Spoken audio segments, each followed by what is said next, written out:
kembali kepada fitrah. Di antara fitrah itu adalah dorongan untuk berbuat kepada segala hal yang mulia, segala yang baik-baik. Dan tentu kebaikan pertama seorang hamba adalah bagaimana ia menaati seluruh perintah dan ketentuan yang telah ditetapkan oleh Tuhannya, oleh Rabbnya, Allah Subhanahu wa Ta'ala. Di titik inilah cara kita menaati Allah, menjalankan segala ketentuan, menjauhi segala apa yang dilarang, itu yang disebut dengan takwa. Karena itu puncak seseorang yang berhasil menunaikan ibadah siyam adalah ketika ketakwaannya meningkat. La'allakum tattaqun. Puasa itu disiapkan agar mampu mengembalikan kalian, kata Allah, dalam kondisi yang lebih baik, lebih bertakwa, lebih mulia, lebih bernilai. Dimensi takwa memiliki dua bagian utama. Yang pertama, meningkatnya segala aspek yang menandai perilaku mulia kita, dari ujung kepala sampai ujung kaki. Mata cenderung ingin menatap yang lebih baik, telinga mendengar yang lebih baik, lisan bertutur pada segala yang baik. Demikian tangan hingga kaki. Tangan mengerjakan, kaki melangkah kepada segala yang baik-baik. Bila pun kita ingin memfasilitasi berbagai kegiatan, aktivitas, apapun jenisnya, siapapun kita, entah itu seorang ustadzkah, entah itu kiai kah, pengajar kah, public figure kah, birokrat kah, diplomat kah, sepanjang ia masih menyandang status muslim dan telah menjalani ibadah puasa, menjadi alumni madrasah Ramadan, maka tanda keberhasilan Ramadannya adalah terjadinya transformasi kepribadian menjadi lebih mulia, lebih taat kepada Allah, lebih baik dalam menjalani proses berkehidupan dan dalam setiap apa yang ia kerjakan. Pun demikian, saat yang bersamaan, dimensi keduanya mengajarkan kita untuk meninggalkan segala perilaku yang dilarang oleh Tuhan, tidak disukai oleh Allah Subhanahu wa Ta'ala, dihukumi haram karena dapat meruntuhkan kehormatan dan mengganggu stabilitas dalam berkehidupan. Maka ciri orang yang berhasil puasanya, siapapun dia, sekali lagi, entah itu ustadzkah, pemuka agamakah, ataukah gurukah, public figure-kah, birokratkah, diplomatkah, pebisniskah, siapapun dia, sepanjang muslim, maka tabiatnya akan cenderung meninggalkan segala yang Allah larang, segala yang tidak disukai, dan tidak akan mungkin memfasilitasi segala hal-hal yang mengandung unsur-unsur yang tidak disukai oleh Allah Subhanahu wa Ta'ala, yang kontraproduktif dengan ajaran Islam yang ia peluk. Maka kita mesti mengenal apa saja yang diperintahkan, apa saja yang dilarang, untuk membuktikan kepada Allah bahwa kita memang telah berhasil menjalani training Ramadan. Kita menjadi semakin hamba yang baik, semakin meningkat takwanya. Maka kenali aspek-aspek yang positif untuk membuktikan itu. Saat bersamaan juga tinggalkan segala hal yang tidak Allah sukai.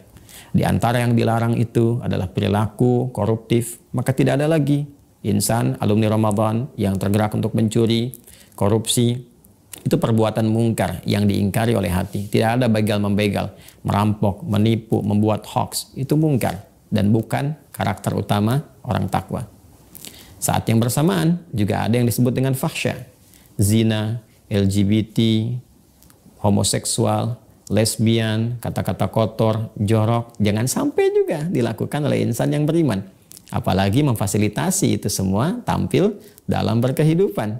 Tidak menjadi teladan, bukan menjadi tontonan, apalagi menjadi tuntunan dalam kehidupan bermasyarakat, bersosial. Karena itu, ciri insan utama yang berhasil menjalani training Ramadannya, atau sekedar ingin meningkatkan takwa, maka ia menjauhi itu semua. Menjadi perilaku sangat terlarang, memfasilitasi bisa melahirkan dosa jariah. Untuk itulah di Quran surah keempat An-Nisa di ayat 85, kedua hal ini ditampilkan oleh Al-Quran, dan yang paling menarik, fasilitator yang menghadirkan nilai-nilai kebaikan berpeluang mendapatkan pahala jariah, sedekah jariah, pun demikian fasilitator yang menghadirkan ruang-ruang maksiat yang berpotensi dilihat, ditiru, bahkan menjadi kebanggaan bagi pelaku-pelaku lainnya, berpotensi mendapatkan dosa jariah dari perilakunya. May yashfa' syafa'atan hasanatan yakul lahu nasibum minha wa may yashfa' syafa'atan sayyi'atan yakul lahu kiflum minha wa kana Allahu ala kulli syai'in muqita.